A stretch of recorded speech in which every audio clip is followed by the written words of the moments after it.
Jadi orang kalau sudah biasa dengan suatu zikir, suatu amalan, dia masih di dunia, kesadarannya hilang, itu zikirnya muncul. Zikirnya muncul, ya. Ijazah talqin zikir, ijazah tariqah sama. Dari Nabi Muhammad SAW, dari Jibril, dari Allah.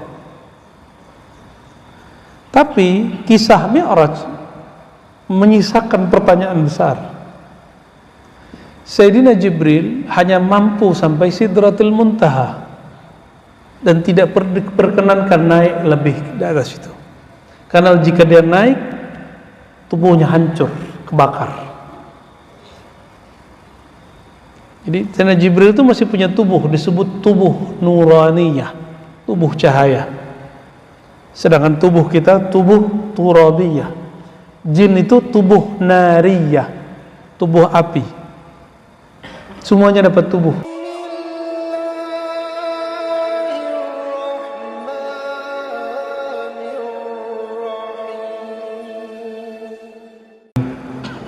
Wassalatu wassalamu ala sayyidil awwalin sayyidil akhirin nabiyina Muhammad wa ala alihi wa ashabihi wa li baitihi wa zurriyyatihi ajma'in wa ba'du. Allahumma inna nas'aluka khaira hadzal yawm wa khaira fihi wa khaira ba'dah. Na'udzu bika min syarri hadzal yawm, syarri ma fihi wa syarri ba'dah. Amin ya rabbal alamin. Jemaah subuh yang diberkahi Allah, salah satu pembahasan dalam akidah Ahlussunnah adalah tentang Al-Isra wal Mi'raj. Meskipun di sini sudah pernah ada kajian itu, dan waktu itu saya lagi mencoba mengenang Isra Mi'rajnya langsung di tempat kejadiannya, ya. Alhamdulillah kami malam Rajab itu, malam 27 Rajab, sedang bertawaf di sana. Alhamdulillah. Tadinya kita akan membawa kitab yang biasa kita baca, Al-Fiqhul Akbar, namun karena masih dalam suasana kajian Isra, saya akan membuka kitab Al-Bidayah wan Nihayah yang ditulis oleh Al-Imam Al-Hafiz Ibnu Katsir, yang juga penulis tafsir Ibnu Katsir. Ada satu fasal yang beliau tulis kalau di beberapa kitab itu jilid ketiga, ya, ada yang jilid kedua tergantung cetakannya. Disebutkan faslun fil Isra bi Rasulillah sallallahu alaihi wasallam. Fasal itu bahasa Arab artinya pemisah dengan bagian sebelumnya. Faslun fil Isra, mengenai Al-Isra bi Rasulillah sallallahu alaihi wasallam. Isra itu bermakna perjalanan di malam hari, ya. Min Makkah ila Baitul Maqdis, boleh dibaca Baitul Muqaddas, dari Makkah ke Bait Al-Muqaddas, tempat atau rumah yang disucikan. Tsumma urujihi, lalu mi'rajnya, diangkatnya, min huna, dari tempat Baitul Maqdis, ila samawatil ula, ke langit yang tinggi, wa ma ra'a hunalika minal ayat, ya. Sebelumnya mari kita baca surah Al-Fatihah. Kita kirimkan untuk baginda Nabi Muhammad SAW dan imam ahli hadis, Imam Ibnu Katsir dan imam-imam yang lainnya.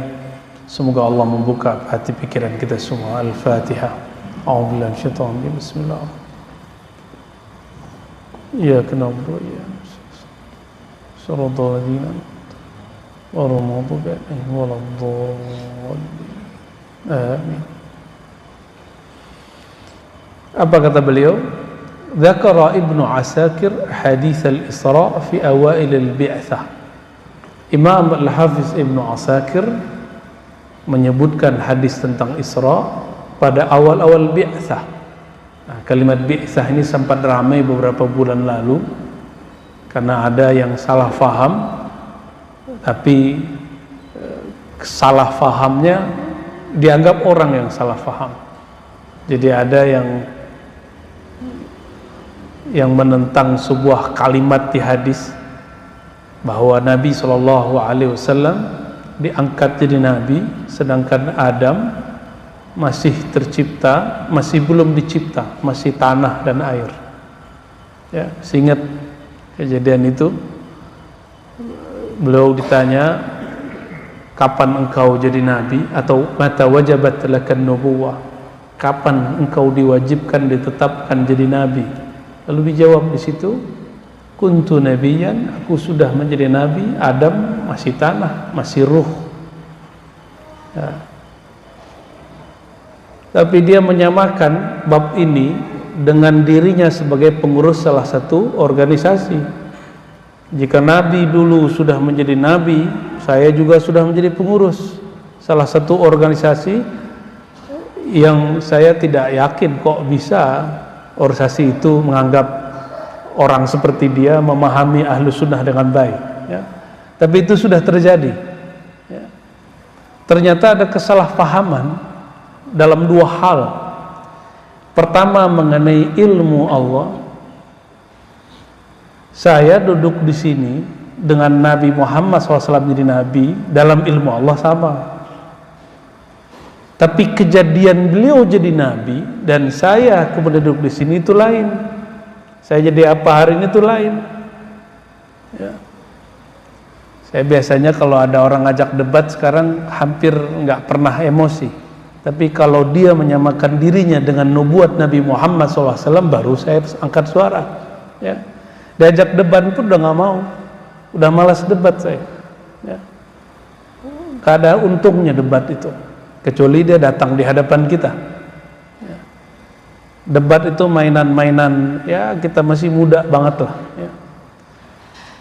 Kalau sudah mulai mencicipi lazat halawatil iman, nikmatnya iman itu udah malas debat, karena iman itu bab tasdik, bukan bab jidal.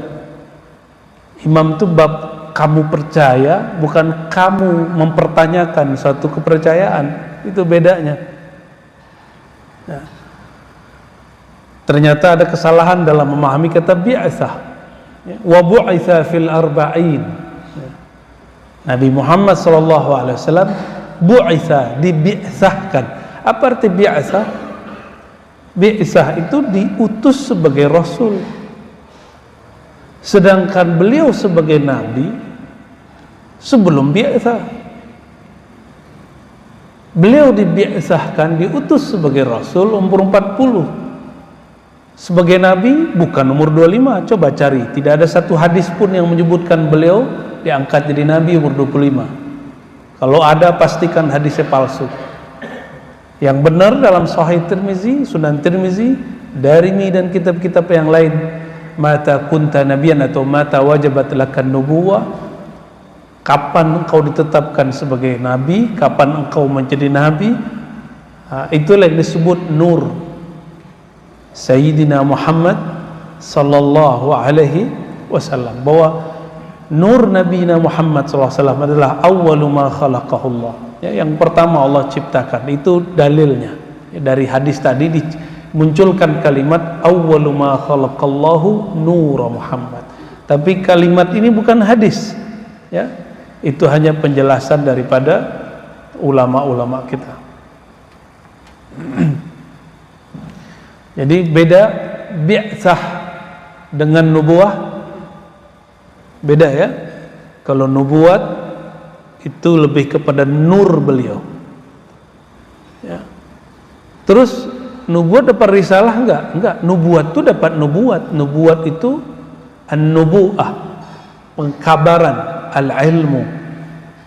Jadi kalau ada yang bertanya, apa risalah yang turun kepada Nabi Muhammad sebelum diangkat jadi rasul, waktu masih jadi nabi? Itu pertanyaan konyol.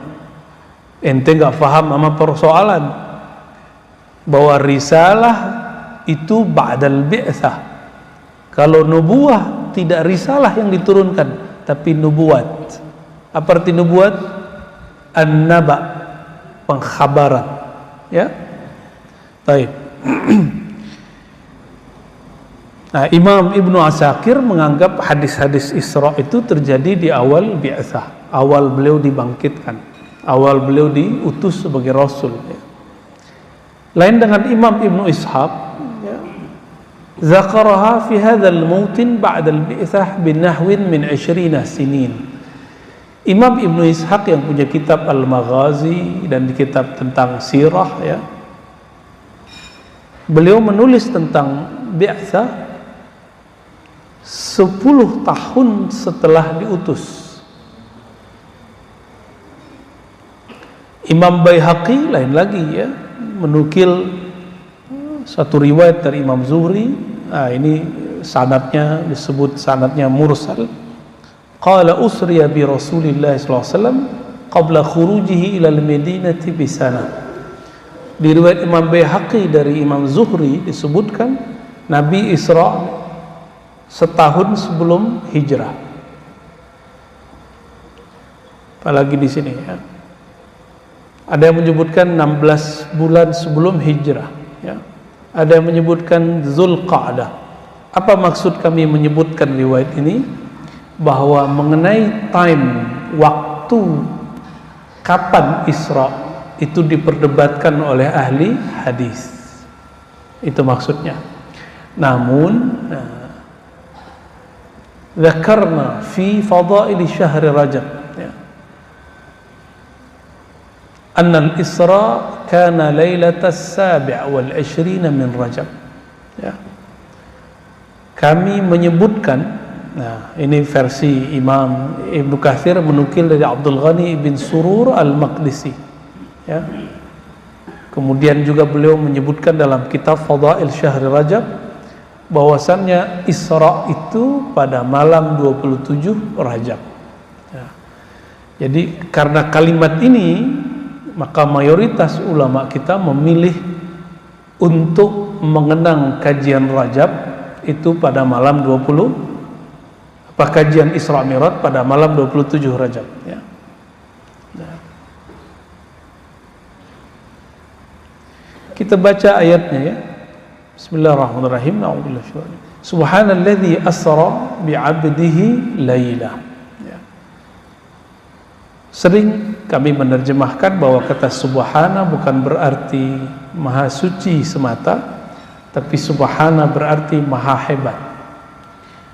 Alladzi, kadang-kadang Allah tidak menyebutkan namanya dengan nama isim mufrad Allah, tapi cukup menyebutkan perbuatannya dengan suatu struktur kalimat. Alladzi asra, yang memperjalankan, itu kalimat yang dipilih, ya. Maka alladzi asra itu salah satu nama dari nama-nama Allah, tapi bukan bagian dari al-asmaul husna, ya. Jadi kita boleh berzikir subhanalladzi asra bi'abdihi, itu boleh, ya. Bi'abdihi, nah, asra, ada kata sara itu berjalan pada malam hari. Kalau asra, af'ala, memperjalankan. Kalau sara, saya jalan sendiri. Tapi kalau asra, ada yang memperjalankan saya, kira-kira begitu, ya. Lalu ada di situ kalimat bi'abdihi, bukan bi rasulihi, bukan bi nabiyyihi. Apa kalimatnya di situ? Bi'abdihi, bukan bi waliyihi, bukan bi rasulihi. Ini kata kunci sebenarnya. Maha hebat Allah yang memperjalankan bi. Nah, bi di situ untuk taukid kepada orang yang benar-benar menjadikan dirinya hamba Allah, abdihi, hambanya Allah subhanahu wa ta'ala.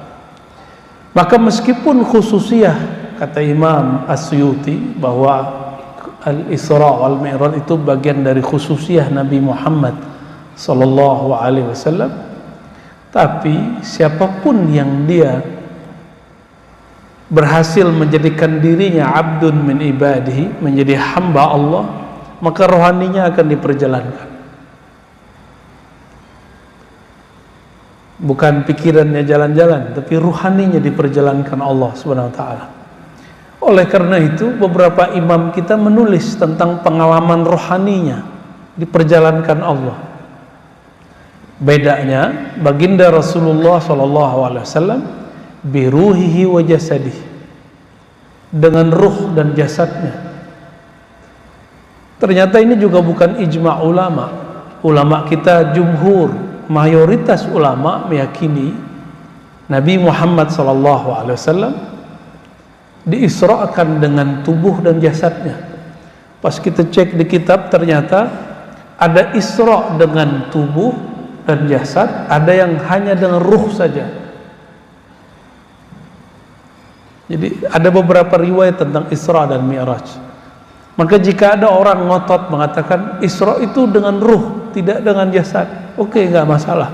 Yang penting dia tidak ingkar mengenai mungkinkah dalam kudrat iradat Allah bahwa Isra Mi'raj dengan ruh dan jasad ma'an, bersamaan. Dalam akidah Islam mungkin nggak? Baru saja di kajian sifat Allah ada sifat kudrat dan iradat. Kudrat, iradat. Apa makna kudrat? Kekuasaan, kemampuan Allah. Kemampuan Allah itu tidak dibatasi dengan logika manusia dan rasio manusia. Kekuasaan Allah ya sekuasa-kuasanya Allah. Saya mau tanya Bapak Ibu, sanggupkah Allah memperjalankan seorang hamba dengan jasadnya dalam waktu beberapa menit saja dari Mekah ke Madinah, dari Mekah ke Masjidil Haram, dari Mekah ke suatu tempat? Mungkin enggak? Dalam ilmu Allah, dalam kudrat iradah Allah mungkin? Ya. Jika itu mungkin, kenapa orang kemudian mempertanyakannya? Ya. Kenapa dulu Abu Jahal, Abu Lahab menolak Isra? Kalau lewat mimpi mungkin enggak dia tolak? Kalau Nabi SAW cerita, aku bermimpi malam tadi berangkat dari Masjidil Haram ke Masjidil Aqsa, mungkin nggak ada orang yang nolak? Nggak mungkin orang nolak. Tapi kalau beliau mengatakan saya malam tadi baru saja diberangkatkan oleh Allah dari Mekah ke Al-Masjidil Aqsa, baru kemudian kafir Quraisy mereka menentang Rasulullah SAW. Jadi ingkar kufar Quraisy, ingkarnya orang-orang kafir Quraisy terhadap Isra dan Mi'raj itu dalil sarih, bukti kuat bahwa Isra Mi'raj benar-benar dengan tubuh dan ruh sekaligus. Ya, begitu cara membangun rasionalisasinya. Itulah makna bi'abdihi, ya. Maha hebat Allah yang memperjalankan hambanya. Ayat ini sudah banyak yang bahas, ya. Saya tidak jelaskan secara eksplisit, tapi ada ulama kita memberikan makna-makna isyarat mengenai kata Laila. Sebenarnya Asra itu sudah pasti malam, tapi kok masih disebut kalimat Laila, malam, ya. Apa rahasianya? Rata-rata kejadian ruhani naik itu malam hari, ya. Oleh karenanya bagi orang-orang yang ingin ruhaninya Allah naikkan, istiqomahlah beramal, menghambakan diri Lailah pada malam hari. InsyaAllah di suatu masa rohaninya Allah perjalankan. Itu rahasianya, ya.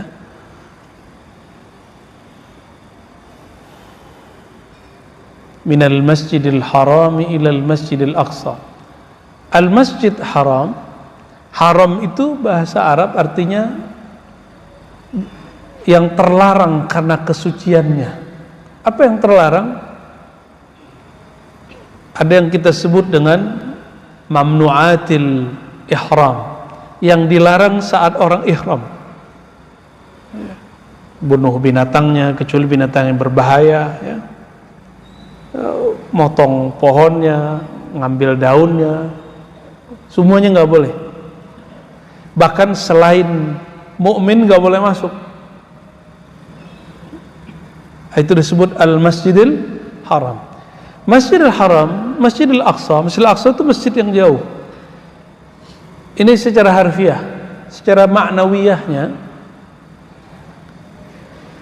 yang akan mengalami perjalanan dari tempat ke tempat lain itu kolbu, jika kolbunya sudah diihramkan, sudah dilarang, sudah ditahan dari yang Allah larang, ya, maka seorang hamba yang belum mengihramkan rohaninya tidak akan mengalami Isra. Ya. Di dalam Al-Quran dikatakan fi buyutin adzinallah an turfa'a wa yuzkara fi ismuhu yusabbihu lahu fiha bil ghuduwi wal asal. Surat An-Nur ayat 36. Bahwa fi buyutin, di rumah-rumah yang Allah izinkan diangkat di sana nama-nama Allah, bertasbih pada saat pagi dan petang. Apa maknanya? Imam Ghazali mengartikan buyut di situ adalah al-qulub, qalbu. Bahwa hakikatnya Baitullah itu bukan bangunan ini. Bangunan ini bisa saja berubah jadi gereja. Dari gereja bisa berubah jadi masjid seperti Hagia Sophia. Masjid dari gereja jadi masjid, masjid jadi gereja, gereja jadi masjid lagi sekarang. Bahkan sempat jadi museum di zaman Kemal Atatürk. Berarti bukan ini hakikatnya masjid. Hakikatnya masjid itu jika ada orang yang sholat di dalamnya. Nah, dari orang yang sholat itu, apa yang Allah pandang? Yang Allah pandang itu adalah kolbunya,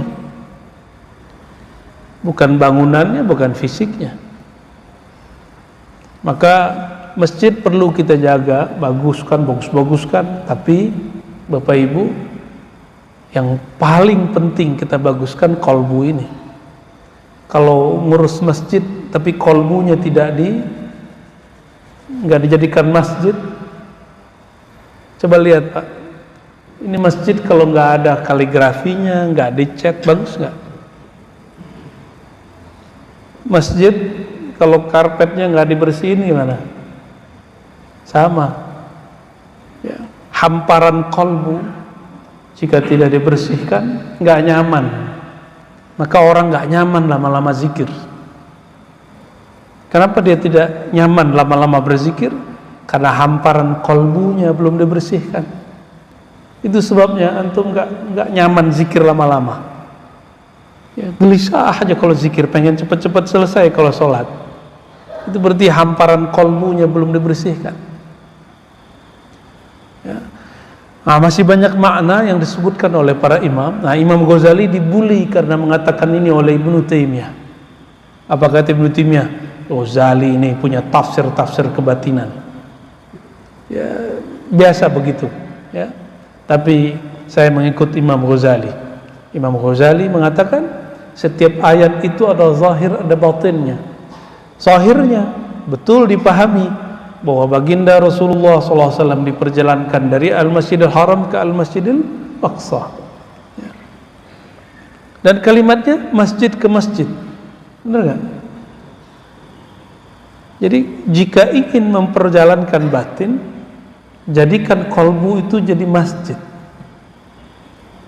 Baitun min buyutillah, ya, tempat mengenang Allah di dalamnya, baru diperjalankan oleh Allah SWT. Oleh karena juga para ulama kita beberapa menyebutkan di dalam diri itu ada titik-titik lataif yang menjadi bait-bait, ruang-ruang untuk mengenang, untuk berzikir kepada Allah Subhanahu wa ta'ala, ya.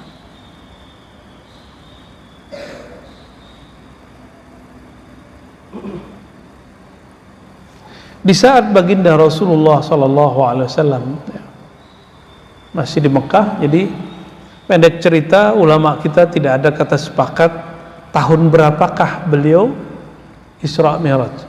Namun ulama kita memilih sekitar tahun, 3 tahun atau 2 tahun sebelum hijrah, ditandai dengan Amul Huzni, tahun kesedihan.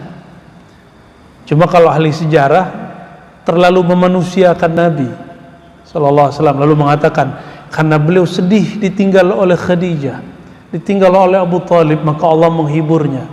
Bagi saya itu lebay, ya. Amul Huzni itu sebutan dari ahli sejarah. Nabi sallallahu alaihi wasallam tidak akan sedih-sedih amat dengan hal itu. Beliau sudah biasa sedih. Ayahandanya sudah meninggal, beliau masih dalam kandungan. Ibunya meninggal, umurnya masih 6 tahun. Sudah biasa dengan itu. Jangan terlalu memanusiakan Nabi. An-Nabi basyarun lakal bashar. Nabi itu manusia, tapi beda dengan manusia biasa. Seandainya Khadijah tidak bantu Nabi, tidak masalah bagi Rasulullah. Seandainya Abu Talib tidak melindungi Nabi, tidak masalah bagi Rasulullah SAW. Yang menjaga beliau itu Allah Subhanahu wa ta'ala, bukan Abu Talib, bukan Khadijah.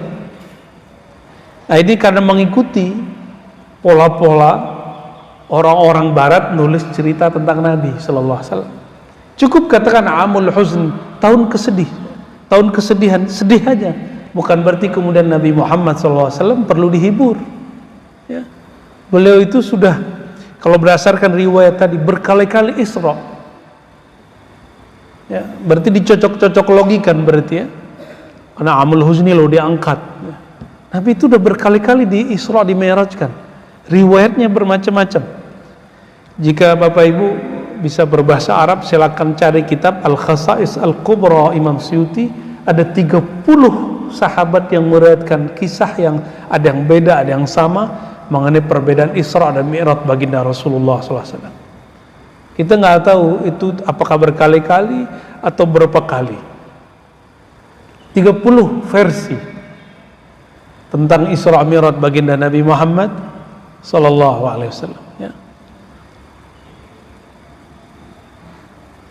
Dan yang sering kita lupakan bahwa ayat Isra berlainan dengan ayat Mi'raj. Ayat Isra itu surat Al-Isra ayat 1. Kalau Mi'raj surat An-Najm 1 sampai berapa? 16 atau berapa belas itu beda, ya. Al-Isra perjalanan dari Masjidil Haram ke Al-Masjidil Aqsa. Kalau Al-Mi'raj perjalanan ke langit. Di situ ada 2 ru'yah, ru'yatullah dan ru'yatu Jibril. Bertemu Allah dan bertemu Jibril,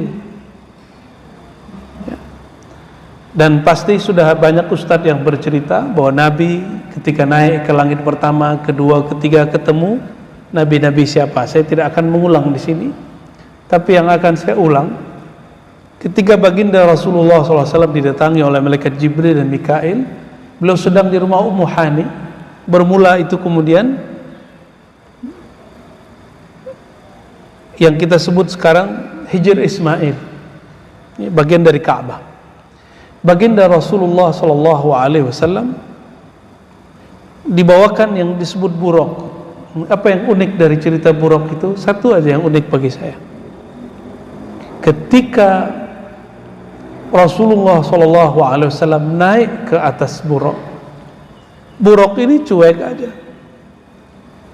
dan tidak kayak biasa gitu, seperti dia mengendarai nabi-nabi yang lain. Ternyata hampir semua nabi pernah menaiki buraq. Jadi buraq itu boleh disebut dengan rikabul anbiya war rusul, kendaraannya para nabi dan rasul. Buraq ini ditegur oleh Sayyidina Jibril. Apa kata beliau? Wahai buraq. Nah, disebutkan di sini juga, tidak ada zat sosok yang lebih mulia daripada yang sekarang menunggangimu. Baru buraqnya sadar, loh, di atas saya siapa? Di atasmu adalah seorang rasul, penutup para rasul sebelumnya, dan tidak ada rasul yang lebih mulia daripadanya. baru buruknya keringetan, grogi.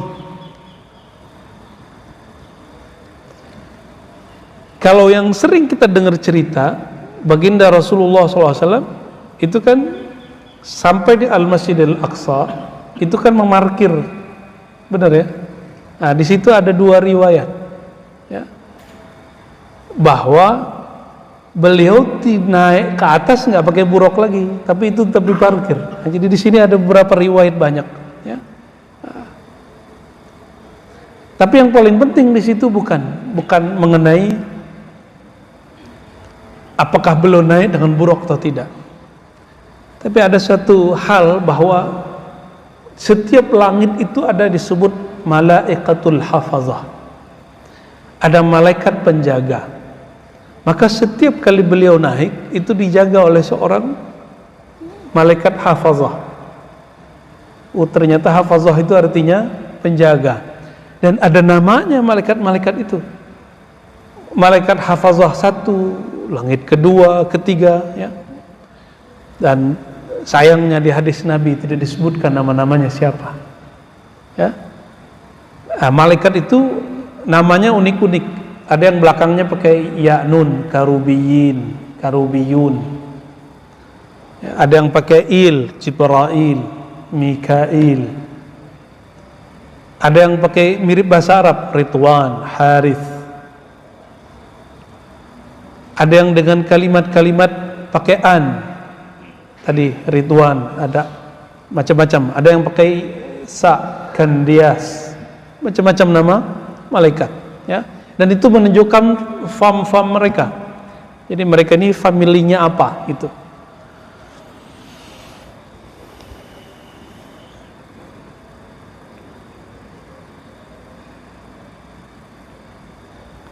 Lalu yang paling unik lagi ketika Rasulullah SAW naik, di langit pertama ketemu Nabi Adam, kedua Nabi Isa, Nabi Yahya, ketiga terus sampai ke 7. Padahal nabi-nabi ini cuma 2 nabi yang masih hidup, Nabi Isa dan Nabi Idris. Coba, mungkin kena sering cerita banyak lupanya, seharusnya banyak ingatnya. Langit pertama ketemu Nabi siapa? Nabi Adam. Nabi kedua Isa dan Yahya. Ketiga Nabi yang paling tampan Nabi Yusuf. Keempat Nabi Idris, Nabi yang pernah meninggal lalu minta hidup lagi. Jadi langit kedua dan keempat itu nabinya masih hidup, kecuali Yahya. Langit kelima Harun, 6 Musa, 7 Ibrahim. Coba ulangi. Itu ada di Sahih Bukhari, ada di Muslim. Tapi di Sahih Bukhari ada perbedaan riwayat. Yang satu riwayat disebutkan di langit ke-6 itu Nabi Ibrahim. Cuma yang sahihnya, yang pasnya apa? Di langit ke-7. Coba diulangi. Satu apa? Ya, langit kedua dan Yahya. Ketiga Nabi Yusuf. Keempat Nabi Idris. Kelima Harun. 6, 7 Ibrahim. Oke. Sudah hafal? Masa dari kecil nggak pernah hafal ya? Apa yang menarik di situ? Sayyidina Nabi SAW masih hidup, bertemu dengan ruhaniyah yang sudah wafat. Di mana ketemunya? Tadi ketemu di bawah di Al-Bait Al-Maqdis. Jadi makmum beliau sekarang naik ada di atas. Itu 124.000, jadi makmum Rasulullah SAW di Bait Maqdis. Dan itu dalil kuat bahwa tasarruf al-anbiya wal awliya thabitun fil Quran wa sunnah. Bahwa para nabi, para rasul, para wali itu diizinkan Allah untuk beraktivitas meskipun mereka secara jasad sudah wafat. Ini dalilnya. Dan beliau jadi imam makmumnya yang sudah meninggal. Nah, maka di situ ada masail, beberapa persoalan yang dikemukakan oleh beberapa masyayikh saya. Apakah para nabi itu Allah berikan jasad dulu atau itu hanya ruh mereka? Jika diberikan jasad, artinya orang yang sudah meninggal mungkin saja Allah beri jasad. Jika yang kedua ruh, maka muncul kaidah berikutnya bahwa mungkin saja, bahkan boleh kita katakan sangat masuk akal jika ada ruh menjadi makmum daripada orang yang masih hidup. Yang sudah wafat mungkin saja ngambil faedah daripada yang masih hidup. Itu ya. Dan di riwayat sebelumnya dikatakan Sayyidina Nabi sallallahu alaihi wasallam marartu bi qabri Musa. Ya, aku melewati kuburan Sayyidina Musa dan dia sholat di dalamnya. Coba Bapak Ibu bayangkan, seorang nabi sholat padahal udah meninggal di dalam kubur. Itu sholat apa? Kalau kita sholat kan untuk cari pahala. Para nabi ini sholat apa nih? Ini masih sholat di kubur. Inilah sholat yang hakiki. Sholat bukan lagi cari pahala. Maka ulama kita, Imam Asy'arani menukil dari beberapa imam-imam terdahulu bahwa ibadah itu ada dua motifnya. Ada orang beribadah karena taklif, karena beban, maka dia berharap pahala di situ. Ada yang kedua, ini yang tinggi. Inilah maqam anbiya dan aulia. Beribadahnya karena ta'rif, karena ingin tambah kenal kepada Allah SWT. Ta'rif dari arrafa yu'arrifu ta'rifan, menambah ma'rifat. Maka Imam Sya'rani menukil dari para masyayikh bahwa salat Musa, salatnya Nabi Musa di kuburnya itu namanya salatut ta'rif. Salat tujuannya ta'rif, mendekatkan diri kepada Allah, bukan lagi mencari pahala. Nah, harusnya kita gabungan ini, taklif dan ta'rif. Itulah maksud baginda Rasulullah SAW mengatakan ketika ditanya Sayyidah Aisyah radhiyallahu taala anha, kenapa engkau masih sholat padahal engkau setelah diampuni? Apa jawaban beliau? Apakah tidak boleh aku menjadi hamba yang berterima kasih kepada Allah? Itu yang disebut dengan sholat ta'rif. Jadi Nabi SAW di saat orang tidur beliau sholat. Itu sholat ta'rif. Jadi jika Nabi Musa melakukannya ba'dal maut, Nabi Muhammad SAW melakukannya qablal maut, sebelum meninggal. Sudah kelihatan perbedaan tingkat maqam mereka, ya. Itulah maksud Sayyidina Umar, mutu qabla an tamutu. Matilah kamu sebelum dirimu mati. Maksudnya jika engkau sholat, kata Rasulullah SAW, sallu salatal muwaddi', sholatlah kamu seperti sholat orang yang akan berpisah. Itu namanya sholatut ta'rif. Jadi sudah ada semua panduan ini di dalam hadis-hadis baginda Rasulullah SAW. Sholatul muwaddi', sholatnya orang yang hendak berpisah, berarti dia ingin sangat dekat dengan Allah Subhanahu wa ta'ala. Naik ke langit 1, 2, 3, 4, 5. Di situ tadi ngobrol. Apa maknanya? Disambut, marhaban bin nabiy salih wal akh salih. Selamat datang wahai saudaraku yang soleh, nabi yang soleh. Terjadi dialog antara Nabi SAW yang masih hidup dengan para nabi yang mereka sudah wafat. Apa kaidah yang muncul di situ? Sangat mungkin terjadi mukalamah wal muhawarah, hiwar, dialog antara orang yang hidup dengan yang sudah wafat. Itu dalilnya. Masuk akal? Kalau di akal antum nggak masuk, di akal Rasulullah masuk. Ya. Ingkar terhadap bab ini, ingkar kepada Isra Mi'raj. Ini bahaya. Ya. Ada yang mengatakan, oh ini khusus buat Nabi. Mana dalilnya itu kalau khusus buat Nabi?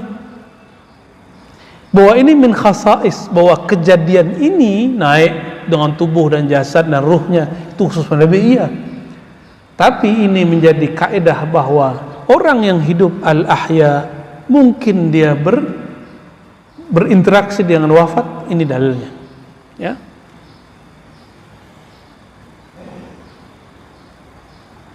Suatu kali ada sahabat Nabi sholat, ya, lagi itikaf di masjid udah nggak muat, maka dia itikaf di luar masjid. Ternyata di bawahnya ada bekas kuburan. Lagi zikir malam hari, dengar orang di dalamnya baca surat Tabarok. Di dalam kubur ada yang baca Tabarok. Dulu belum ada MP3, belum ada YouTube. Ya, bisa aja ada orang masang YouTube atau MP3. Ini nggak ada. Dan dia dengar. Ternyata orang Arab, sahabat Rasulullah, takut juga sama yang gaib-gaib begini. Langsung lari mengejar Rasulullah dan mengatakan, ya Rasulullah, aku mendengar ada orang dari dalam tanah membaca surat Tabarak. Lalu Rasulullah SAW mengatakan, itu tadi yang kau tempati itu kuburan. Orang di dalamnya waktu hidupnya malam hari suka baca surat Tabarakalladzi biyadihil mulk. Ya. Jadi Bapak Ibu ini kalau suka baca ayat sebelum tidur, nanti udah meninggal itu akan diulang-ulang terus. Nggak usah nunggu meninggal. Ya. Sahabat saya hafiz Quran, tapi hafiznya betul-betul lahir dan batin. Bukan hafiz cuma di sini, tapi masuk ke dalam hati. Di saat dioperasi dibius total, tapi lidahnya membaca ayat dan suaranya terdengar keras oleh dokter-dokter semuanya. Disapa nggak sadar, tapi dia baca ayat terus. Dibius itu kan mati sementara sebenarnya, ya, kan lumpuh, tapi dia sudah biasa dengan Quran. Ya. Di Malaysia, Tuan Guru Jahid cerita kepada kami, ya, seorang mursyid ahli zikir di sana. Muridnya sampai ke Uzbek, sampai ke Arab sana, ya. Beliau mengatakan bahwa dulu ada sahabat saya, ya, dokter atau murid beliau tak apa, dokter di rumah sakit Malaka, itu punya pasien dari Indonesia, masalah jantung. Ketika ditangani, ini orang nggak sadar. Biasanya dokter itu kan ada alat ya untuk ngecek bunyi jantung, jantungnya gimana, bunyinya berdebar gimana, teratur atau tidak. Pas didengerin, itu jantungnya bukan bunyi duk, bukan. Yang bunyi apa? Yang kedengeran apa? Allah, Allah, Allah. Si dokter nggak percaya, dipanggil temannya, hey, kamu dengerin ini bener nggak? Aku yang halu apa beneran? Didengerin ke temannya, kedengeran. Allah, Allah, Allah. Nggak percaya, mereka tanya sama susternya, sama bidan-bidannya, sama perawat-perawat, jadi tanya, sama semua. Akhirnya si dokter ini jadi murid daripada syekh ini. Syekh ini berkubur di Depok sini. Saya nggak boleh sebut, nanti antum mengkultuskan dia. Ya. Ada di daerah Depok sana, ya, bagian agak udah perbatasan dengan Bogor. Ya. Jadi orang kalau sudah biasa dengan suatu zikir, suatu amalan, dia masih di dunia, kesadarannya hilang, itu zikirnya muncul. Zikirnya muncul. Ya. Kembali kepada baginda Rasulullah SAW. Nah, bagian akhir yang mau saya sampaikan. Dalam ilmu riwayat, Sayyidina Nabi SAW mengambil ilmu dari Jibril. Ya, saya dapat ijazah Quran, ijazah talqin zikir, ijazah tariqah, sama dari Nabi Muhammad SAW, dari Jibril, dari Allah. Tapi kisah Mi'raj menyisakan pertanyaan besar. Sayyidina Jibril hanya mampu sampai Sidratul Muntaha dan tidak diperkenankan naik lebih di atas itu. Karena jika dia naik, tubuhnya hancur, kebakar. Jadi Sayyidina Jibril itu masih punya tubuh, disebut tubuh nuraniyah, tubuh cahaya. Sedangkan tubuh kita tubuh turabiyah. Jin itu tubuh nariyah, tubuh api. Semuanya dapat tubuh. Ya, jadi masing-masing ada tubuhnya. Tubuh Sayyidina Jibril, tubuh cahayanya yang bersayapkan 300 kanan, 300 kiri, berarti kalau digabung berapa? 600. Dan Sayyidina Nabi SAW 2 kali melihat. Waktu pertama dapat wahyu, dan yang terakhir waktu di Sidratil Muntaha. Walaqad ra'ahu nazlatan ukhra, surat An-Najm. Baginda Rasulullah SAW bertemu kembali melihat Jibril pada nazlah, posisi yang lain. Itu yang kejadiannya. Tapi Sayyidina Jibril dengan sayap yang 300 kanan dan kiri, berarti 600, tidak diperkenankan tembus ke arasy Allah SWT. Di situ kemudian kita tahu bahwa Sayyidina Jibril adalah wasithah risalah, ya, perantara risalah, tapi bukan perantara nubuwah. Secara nubuat Rasulullah SAW langsung terima dari Allah, tapi secara risalah beliau mesti lewat Sayyidina Jibril, karena ada syariat di situ. Nah, maka ulama-ulama ahlul haqaiq mengatakan dalam ilmu syariat Sayyidina Muhammad SAW dari Jibril, dari Allah. Dalam ilmu haqaiq Nabiuna Muhammad SAW langsung kepada Allah. Dan itulah dalil Mi'raj. Ketika Mi'raj langsung dari Allah Subhanahu wa ta'ala.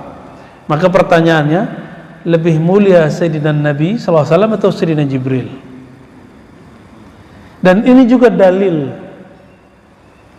bahwa tidak mesti orang yang lebih mulia selalu jadi guru.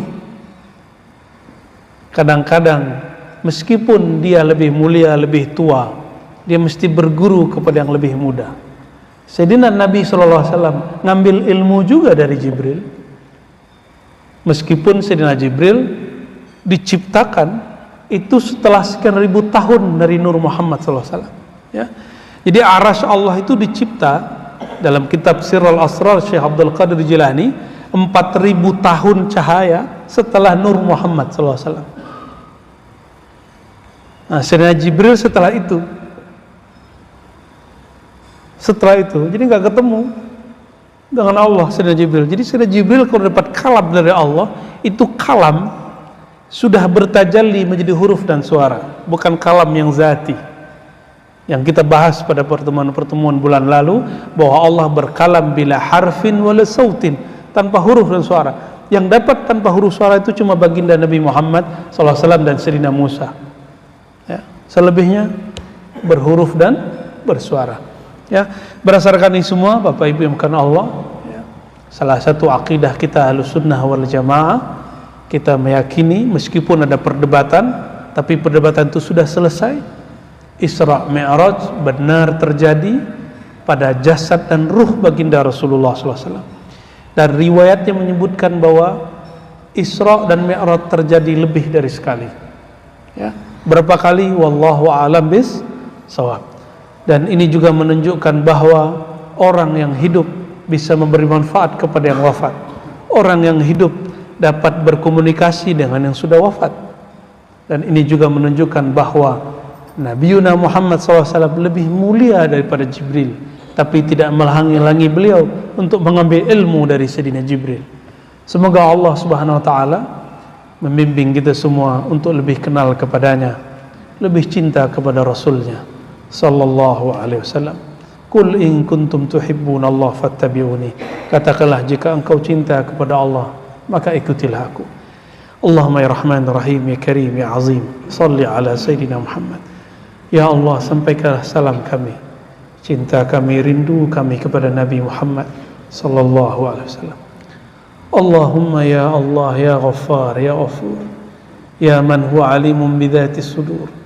Wahai ya Rabb yang maha pengampun, yang maha mengetahui apapun yang tergores di dalam dada, ampunkanlah semua dosa-dosa yang kami sengaja ataupun tidak kami sengaja, semua dosa yang besar ataupun yang kecil, semua dosa yang disebabkan oleh mata yang memandang, telinga yang mendengar, pikiran yang sedang berfikir, hati yang sedang bergumam, berfikir, berta'ammul. Allahumma ya Allah, ampunkanlah semua dosa anggota-anggota tubuh kami, Ampunkan juga ya Allah dosa-dosa batin yang tidak terlihat secara kasat mata. Ampunkan ya Allah dosa yang kami sengaja, yang tidak kami sengaja. Allahumma ya Ghaffar, ighfir lana wa liwalidina wa limasyayikhina. Ya Allah, ampuni juga guru-guru kami, orang tua kami, tetangga-tetangga kami, saudara-saudara kami, orang-orang yang mendengarkan dan yang hadir pengajian ini. Allahumma ya Allah, inna nas'aluka khaira hadzal yawm. Kami memohon ya Allah keberkahan pada hari ini, dan lindungi kami ya Allah dari keburukan hari ini. Allahumma ya Allah, iftah lana ya fattah futuhal arifin. Ya Allah, sebagaimana Engkau membuka hati dan pikiran hamba-hamba Engkau, kekasih-kekasih Engkau, maka bukakan juga ya Allah qalbu dan pikiran kami untuk mengenal Engkau dan mengenal Nabi-Mu. Rabbana atina fid dunya hasanah wa fil akhirati hasanatan wa qina adzabannar. Sallallahu ala sayyidina Muhammad walhamdulillahi rabbil alamin. Subhanakallahumma wa bihamdika asyhadu an la ilaha illa anta astaghfiruka wa atubu ilaik. Assalamualaikum warahmatullahi wabarakatuh.